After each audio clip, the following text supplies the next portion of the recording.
This is a picture of a gold atom. And while you can see it in the electron microscope, if I give you a camera, you fly through the atom and take pictures from one side to the other side. When you come back and develop the pictures, there will be nothing on the pictures. This is the atom we studied in school. I studied and taught this atom in school. And this is the picture of the quantum atom. Why, if an atom is invisible, I cannot put my hand through the table? Well, this is a picture of a tornado. Drive your car 150 kilometers per hour straight here. Will the car go through the tornado? Yes or no? It would be like hitting a stone wall. The car will be smashed by hitting the tornado. And yet you can see the tornado, so you say it's physical. But if you take the dirt and the dust out and you drive across the field at 150 kilometers per hour right here, it would be like a clear day, and then you would hit like a stone wall. And the reason is that there's a force field, a force,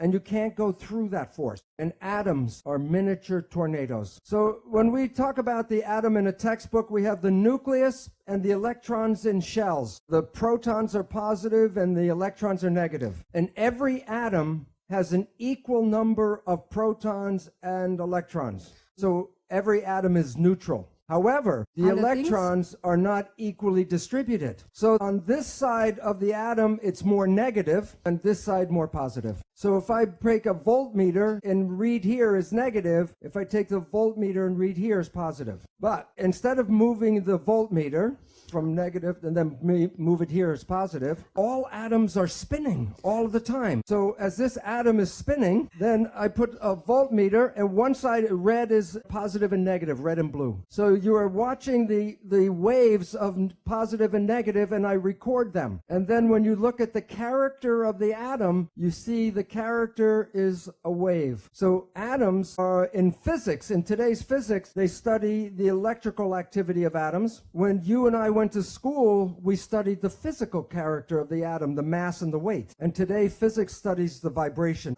not the physical. All atoms create waves. The picture of the atom is like the waves with the atom in the center. When we want to study atoms, when you use Newtonian physics, you study two particles hitting each other like billiard balls. In quantum physics, we don't study the particles, we study the waves. And we study how the waves interact, interference. So there's constructive and destructive interference between atoms. All of the waves together is called the field. So you're made out of atoms, but you also are the field. So you are connected to everything because you can't separate waves.